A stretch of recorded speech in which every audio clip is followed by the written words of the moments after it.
ओम नमः शिवाय। आइए सुनते हैं, जानते हैं अलक्ष्मी अर्थात दरिद्रता का निवास कहाँ कहाँ होता है। ऋषियों के पूछने पर कि जनार्दन से ज्येष्ठा अलक्ष्मी की उत्पत्ति कैसे हुई।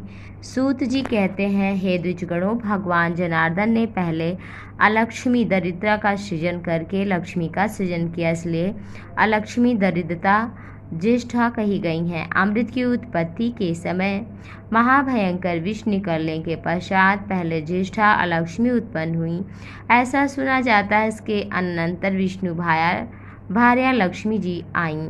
तब लक्ष्मी जी के विवाह से पूर्व दुस्सह नामक विप्रर्षि ने उस अशुभा ज्येष्ठा दरिद्रता के साथ विवाह किया तथा उसके साथ वे मुनि जगत में विचरण करने लगे। जिस स्थान पर विष्णु शिव के नाम का उद्घोष वेदध्वनि होती है, वहाँ पर अलक्ष्मी आतुर होकर दोनों कान बंद करके भागती हैं।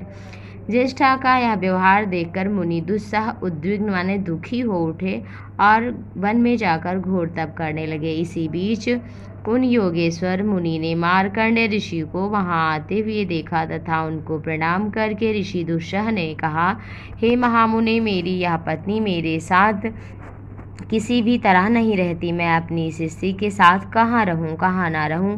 मार्कंडेय जी बोले, हे दुस्सह, यह अशुभ स्त्री प्रत्येक जगह अकीर्ति अलक्ष्मी न तुलना करने योग्य ज्येष्ठा सबसे बड़ी कही जाती हैं। जहाँ नारायण के भक्त, वेद मार्ग अनुसरण करने वाले रुद्र भक्त महात्मागण भस्म का लेपन करने वाले सदा रहते हों, वहाँ तुम कभी भी प्रवेश मत करना। जिन घर में नारायण, ऋषिकेश, पुंडरीकाक्ष, माधव, अच्युत, अनंत, गोविंद, वासुदेव, जनार्दन, रुद्र, शिव, शंकर आदि नाम का उच्चारण हो, जिस घर में स्वाहाकार व खटकार माने जहाँ यज्ञ हवन हो, साम वेद की ध्वनि हो, जिनके घर में अग्निहोत्र तथा शिवलिंग का पूजन होता हो, वासुदेव तथा भगवती अंबिका की मूर्ति विराजमान हो, जहाँ लोग वेदाभ्यास में संलग्न हो तथा अपने नित्य कर्म में तत्पर हों, वहाँ कदापि मत प्रवेश करना।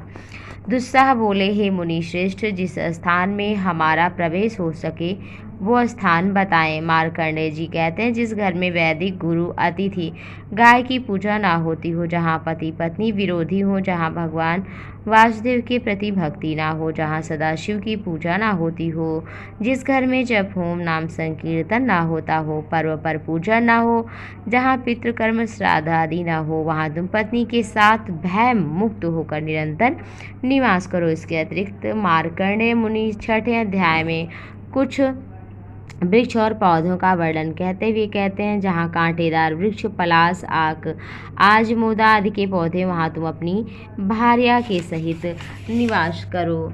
जहाँ पका हुआ अन्न खाते हैं, स्नान आदि नियमित विहीन रहते हैं, अन्न जो बासी हो जाते हैं पका के रख लेते हैं, उससे नहीं खाना चाहिए।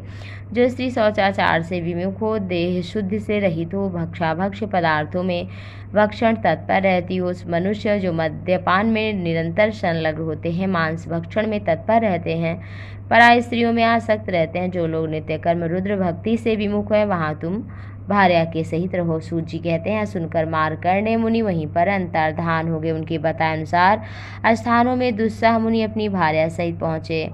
एक समय तड़ाक पर देखकर दुस्सह मुनि ने ज्येष्ठा से कहा, तुम इस तालाब के तट पर कुटिया में स्थित पीपल वृक्ष में रहो, मैं पाताल लोक में प्रवेश करता हूँ। हम दोनों के निवास योग स्थान देकर मैं तुम्हारे पास आ जाऊंगा। उनके ऐसा कहने पर ज्येष्ठा ने कहा, हे महाभाग, मैं क्या खाऊंगी, कौन मुझे बलि देगा। मुनि ने कहा, जो स्त्रियां बलि तथा पुष्प धूप से तुम्हारा पूजन करती, उनके घर में तुम प्रवेश मत करना। ऐसा कहकर वे बिलमार्ग से पाताल में प्रविष्ट हो गए। वो मुनि आज भी उसी जल स्तर में निमग्न है और अशुभा लक्ष्मी ग्राम, पर्वत आदि बाह्य स्थानों में रह रही हैं। असंयोगवश किसी समय उस अलक्ष्मी ने भगवान विष्णु को लक्ष्मी के साथ देखा। तब उसने उनसे कहा, प्रभु, मेरे पति मुझे छोड़कर बिल में चले गए हैं, मैं अनाथ हूँ, भोजन आदि साधन प्रदान करें। विष्णु भगवान ने कहा, जो लोग महादेव की निंदा, मेरा पूजन करते हैं, उनका तिरस्कार करके मेरा पूजन करते हैं, यानी कि शिव और हरि दोनों की ही भक्ति करनी चाहिए। अगर कोई किसी का विरोध करता है तो उनका वित्त ही तो तुम्हारा ही है, माने उनके घर में रहो, उनके घर में खाओ पियो। जो मुझसे द्वेष रखते हैं, मेरी निंदा करते हैं, उनका धन धान्य सब तुम्हारा है, उनका हरण कर लो।